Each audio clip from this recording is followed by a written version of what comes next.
আসসালামু আলাইকুম। আশা করি সবাই ভালো আছেন এবং সুস্থ আছেন।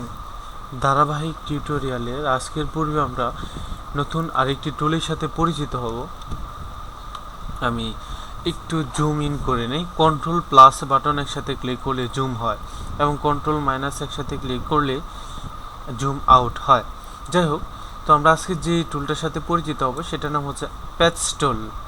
আমরা একটু পরিচিত হয়ে নিই প্যাচ টুলের সাথে, দেখি প্যাচ টুল মূলত কী কাজ করে। যেমন আমি যদি এই ছবিটাকে আরেকটু স্মুথলি নিচে নিয়ে আসি, ধরুন এই যে অর্থাৎ তার এই ত্বকের এই অংশটা যদি আমি হুবহু একটা এখানে এসে বসাইতে চাই, তাহলে প্যাচ টুল দিয়ে করব। যেমন ধরুন আমি এটা প্যাচ টুল ক্লিক করার পর এই যে এটাকে সিলেকশন করলাম। এখন এটাকে টেনে এনে এই যে সিলেকশন করলাম সাপোজ। এখন যদি এটা টেনে এনে এটার উপর ছেড়ে দিই, তাহলে দেখেন ওইখানে ওই যে টুটের শেপটা চলে আসছে। দেখেন এখানে কিন্তু এই টুটের এই শেপটা চলে আসছে। তাহলে আমরা বুঝতে পেরেছি এটা কি বা কিভাবে কাজ করে। এটা আমি যদি আরও একটু ক্লিয়ার করে দেখাই, ধরেন যে আমি চোখটা এনে টুটের উপর রাখবো। এই চোখটাকে এনে এই টুটের উপর, এটা কিন্তু আমি ক্লিক করে ধরে নিচ্ছি। হ্যাঁ, এই যে চোখটা, এটাকে ধরে এনে এই যে টুটের উপর রাখলে ওই চোখের জায়গায় টুট চলে যাবে। দেখেন এখন কেমন দেখা যাচ্ছে। আসলে খুবই একটা আনকমন একটা সিস্টেম। দেখেন এটা কেমন দেখা যাচ্ছে। অর্থাৎ আমরা যখন ফটো ম্যানিপুলেশনের কাজ করব, তখন এই টুলগুলো খুবই খুবই খুবই প্রয়োজনীয় এবং এগুলো সবচেয়ে বেশি ব্যবহৃত হবে। দেখেন এটা খুবই এখন কেমন দেখা যাচ্ছে, খুবই একটা বাজে দেখা যাচ্ছে। তো এই কাজটাই হচ্ছে মূলত প্যাচ টুলের কাজ। আমি কন্ট্রোল অল্টার জেড ক্লিক করে পূর্বের মতো করে নিলাম। কন্ট্রোল ডি নিয়ে ডিসিলেক্ট করে দিলাম।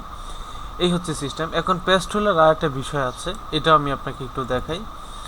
ধরেন আমি এইখান থেকে এতটুকু অংশ নিলাম, নিয়ে এখানে এই জায়গাটা এখানে পিক করব। তো এখান থেকে টান দিয়ে ধরে এখানে নিয়ে আসলাম সাপোজ। এখন পিক করলাম। এখন যদি আমি এইখান থেকে একটু এই পাশটায় একটু মাইনাস করে দিই, তাহলে এতটুকু কিন্তু চলে যাবে। ডিসিলেক্ট বা আরেকটু যদি মাইনাস করে দেই, এতটুকু কিন্তু চলে গেছে। দেখেন এটা কিন্তু এই জায়গায় এভাবে রয়ে গেছে। কারণ আমি যদি এখানে একটা অপশন রয়েছে প্লাস, আমি যদি এখান থেকে এতটুকু আর একটু প্লাস করে দিই, দেখেন এটা কিন্তু সবটা প্লাস হয়ে গেছে। দেখেন এটা কিন্তু এখন সবটা প্লাস হয়ে গেছে। এখন স্বাভাবিকলি নিয়ে এসে আবার এটা ধরে যদি এই বরাবর নিয়ে আসি, তাহলে টোটাল স্ক্রিনটা আবার এইটার মতো হয়ে গেছে। এইটাই হচ্ছে মূলত আমাদের এই যে প্যাচ টুলের কাজ।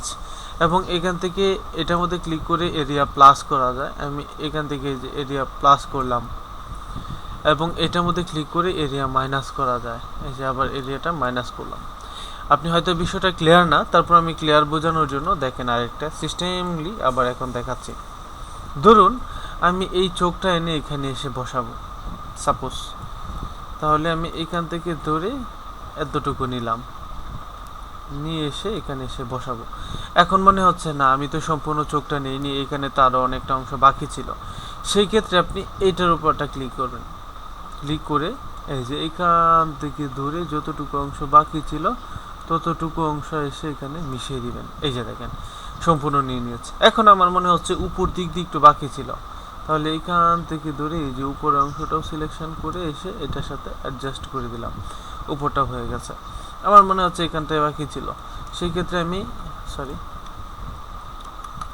এখন মনে হচ্ছে যে আমার এইখানটা একটু বাকি ছিল, তাহলে আমি এতটুকু ধরে এসে এখানে সিলেকশন করে দিলাম। এখন আমার মনে হচ্ছে যে এখান থেকে চোখ ছাড়া অনেকটা এরিয়া নিয়ে নিয়েছি, সেই ক্ষেত্রে এই মাইনাস অপশানও আছে। আপনি যতটুকু মাইনাস করবেন ঠিক ততটুকু আপনি এখান থেকে স্মুথলি এখান থেকে এইভাবে সিলেকশন করে দেন। এই যে এতটুকু আমি এই পাশটাও সিলেকশন করে এই পর্যন্ত নিয়ে আসলাম। এটা সবটা কি করলাম, মাইনাস করে দিলাম। প্লাস করতে চাইলে এই যে এইখান থেকে ধরে হয়ে গেল প্লাস।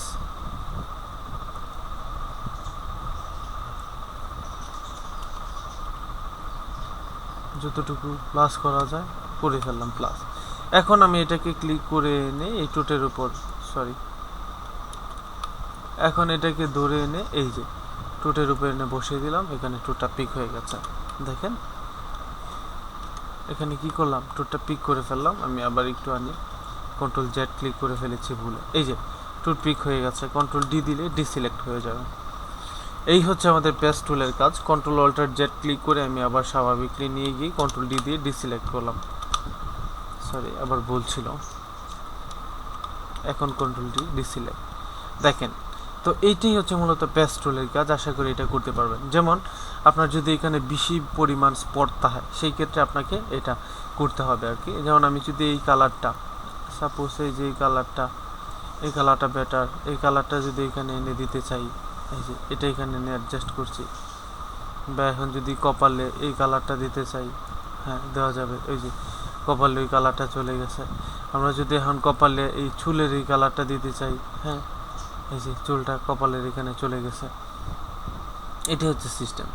এখন এখান থেকে আমি যদি এখান থেকে দেখেন, এখান থেকে কারেন্টলি ওয়ানলি সেটিং রয়েছে, এখান থেকে রিসেট করলে টুলটা স্বাভাবিক হয়ে যাবে আর কি।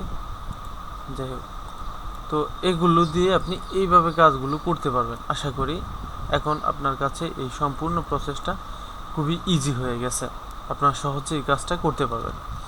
তো আমি কন্ট্রোল জেড দিয়ে স্বাভাবিকলি গেলাম আবার। তো আশা করি আপনারা পেস্ট টুলের ব্যবহারটা শিখে গেছেন। সবাই ভালো থাকবেন, সুস্থ থাকবেন। নেক্সট ক্লাসে আমরা নতুন একটা বিষয় দেখব।